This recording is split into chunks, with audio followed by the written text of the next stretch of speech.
मिळतोय। मात्र तर आताची मोठी बातमी आपण बघतोय, कारण 3 वाजेपर्यंतची मुदत देण्यात आलेली होती। कोर्टाने दिलेली ही मुदत आता संपलेली आहे।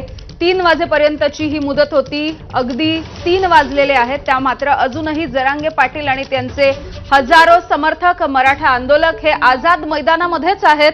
अगदी थोड्या वेळामध्ये या संदर्भात आता काय निर्णय होणार हे बघणं सुद्धा महत्त्वाचं आहे। अनेक घडामोडी एकाच या गोष्टीच्या पार्श्वभूमीवरती घडतायत। एकीकडे आझाद मैदानाच्या बाहेरचा आणि सीएसएमटी स्थानकाच्या परिसरामधल्या आंदोलकांना हटवण्याचं काम सुरू आहे। इथल्या सगळ्यांनी आपापल्या गाड्या घेऊन नवी मुंबईच्या दिशेने वाट धरली आहे। दुसरीकडे 5000 आंदोलकांसोबत मनोज जरांगे पाटील अद्यापही आझाद मैदानावरती उपोषण त्यांचं सुरू आहे आणि जोपर्यंत आम्हाला आरक्षण मिळणार नाही तोपर्यंत इथून हटणार नाही अशी भूमिका मनोज जरांगे यांच्या सोबत तिथल्या आंदोलकांची आहे। तर तिसरी एक महत्त्वाची घडामोड या सगळ्या पार्श्वभूमीवर ती म्हणजे मंत्रिमंडळाच्या उपसमितीचे जे अध्यक्ष आहेत राधाकृष्ण विखे पाटील यांच्यासोबत माणिकराव कोकाटे, शिवेंद्रराजे भोसले हे सगळे आता आझाद मैदानावरती निघालेत मनोज जरांगे पाटील यांची भेट घेण्यासाठी।